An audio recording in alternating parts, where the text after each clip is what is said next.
If you've just joined us this morning, don't adjust your TV sets. You've not actually gone deaf. We're in the silent world of the Vespa Elettrica. This is the moped equivalent version. There is a faster version available, which I kind of wish I got, because this one's restricted to 28 miles an hour. Now, electric is a bit of a weird thing, really. I'm still not convinced it's going to save the world. I'm not convinced about the ethics of battery manufacture, the way the materials are harvested. Also not sure about scrapping lots of perfectly good old vehicles to make way for new vehicles. I think the only good thing for that is for the manufacturers who are selling newer stuff.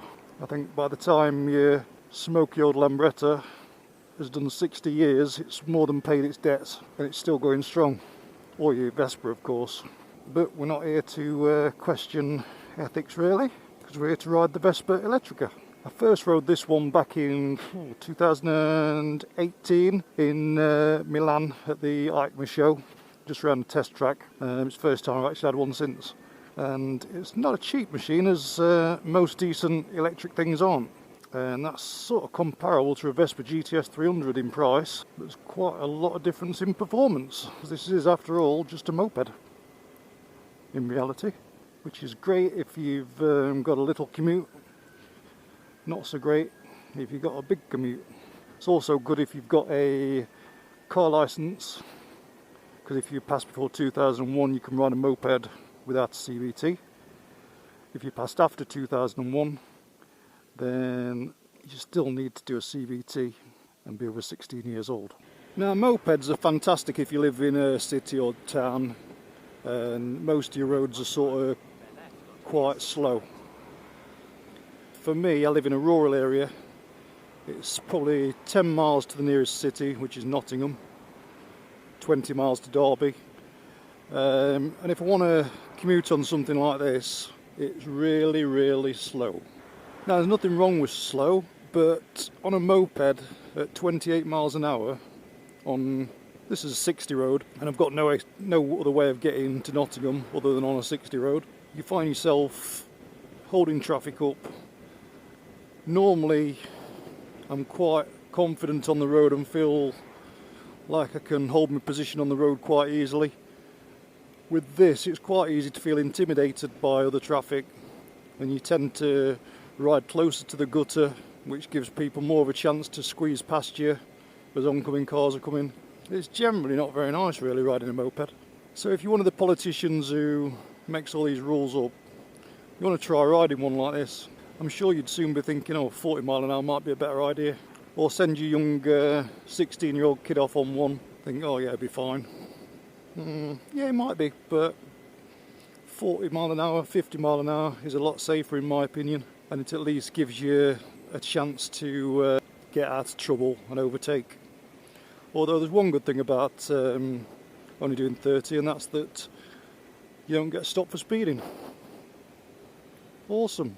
I knew there had to be a positive side to it somewhere, just wasn't quite sure where. You're probably joining this story about 3 hours later. I've done another couple of miles. Life's good. It's quite tedious, really, 28 mile an hour flat out. They're my favourite couple of corners here, and it's just like going in a straight line. It's that slow. I've got about another 8 miles to go. 8 miles normally, I can run it faster. That's a lie, actually. I can't. But it certainly makes distance feel a lot worse. Anyway, I'm going to sign off and I'll come back to you in a few hours. Welcome back, SLUK fans! Acceleration's not too bad from a standstill there. That's one positive thing. We're now on the A610, which is the main route into Nottingham itself. Quite a fast moving road, really, and quite a busy road. Not too bad at this time of day though, thankfully. And we're still plodding on. If you're one of those people who's unlucky enough to have to travel by public transport to work, this is probably where you spend your mornings before getting squashed up onto a tram or train. Riding a scooter is obviously the best way to travel, especially at the minute. This is where a scooter really comes into its own in a city. We're getting close to the city centre now. Traffic's building up, there's some roadworks, so it's down to single carriageway. And we can just get pretty much close to the front. Doesn't matter what capacity your scooter is in the city. A 50 really does make perfect sense. And an electric scooter makes sense as well. Charge it up at work for free. That's it. It's a bit hard if you work on a 15th floor of an office block and you've got no parking at work. But if you have got some parking, fair enough. Spot on. The reason we've popped down to town is nothing to do with shopping or work or anything. I don't commute, so what we're actually doing is coming to look at a bit of new artwork, along with pretty much everybody else in the city, I think. This is the first time today when I've had to slow down for a speed sign.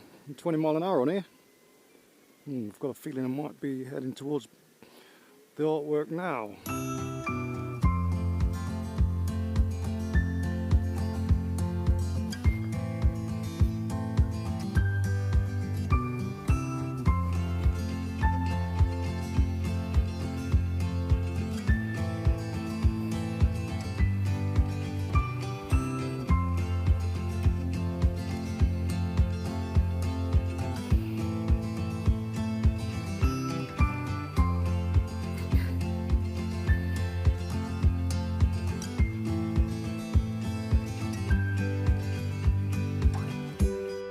So, that's Nottingham's latest tourist attraction. Still a little bit of debate going on over whether it is actually Banksy or not, even though he's claimed it. There's another artist from Birmingham who's saying it is. Although it sounds like the two artists have had a bit of beef in the past over the one from Birmingham defacing one of Banksy's drawings of a reindeer. Although it seems a bit strange, a graffiti artist to fall out with somebody for doing some graffiti. Oh well. Anyway, that's why we spent 3 days travelling to Nottingham. I've accidentally put it in eco there and it restricts it to 22 miles an hour. Just going to see if I can swap it over while I'm at standstill. No. Now 22 mile an hour really is a pain. Got it then, but then put it into reverse, which ain't good when you're trying to pull off in traffic. Come on. Power. Hey, you're back in the power. Phew. Let's sum this Vespa Elettrica up then. Or I feel a lot better about myself all of a sudden. Right, if we'd sum this up from a commuter's point of view rather than me riding from middle of nowhere to get into town, it's 5,299 quid, which is a lot of money by anybody's standards for a moped. Bear in mind you've got not much in the way of servicing to do on this. You've got no fuel to buy other than charging it up, which is pretty cheap.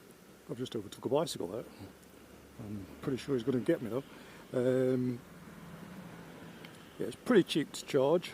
Depending how far you're going to work, most commuter journeys on a scooter like this are probably 3 or 4 miles each way. So you can probably get a week's worth of charge. A week's worth of work journeys out of one charge. Now, I find it quite hard still to swallow the price for what is basically a moped. If it was a 125 equivalent, it'd be a lot more usable. It gives me the impression that it's built to the specs of a moped, rather than the specs of a flagship Vespa electric model. I think really it needs a few bells and whistles, just stuff like the brakes. You don't have to have link brakes on a 50, and it seems quite weird to ride a bike these days without link brakes or ABS, and this has got neither. So you can skid the rear end, which is not always user friendly for novices. The switchgear, again, feels a little bit cheap. The suspension, not really very good. It's as if everything's been spec'd down to a price to enable it to be electric, and then still attracted the premium price of a Vespa. For me, I think Piaggio should have gone to town a bit on this. So, if you're into electric vehicles and you love a Vespa, you need an electric Vespa, well, this is the one to go for. It's the only one. I think there are cheaper alternatives out there, if name's not a thing for you. Stuff like the SOCO, that's quite good, but it's all down to personal choice and budget really. Just as a final point really, my advice, unless you're a complete eco-warrior and you're trying to save the world, if it was me, I'd probably go for something like a Primavera 50 or 125, depending on if you want to take a CBT or not. You save quite a bit of money. You get something that's a bit more fulfilling to ride with better build quality and components. You're not got to worry about getting stuck on it because you've run out of fuel.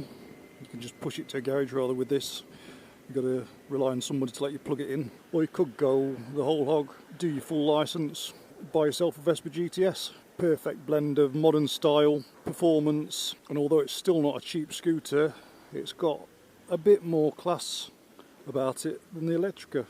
I do love modern Vespas, but I just find it hard to swallow the price of this for what you actually get.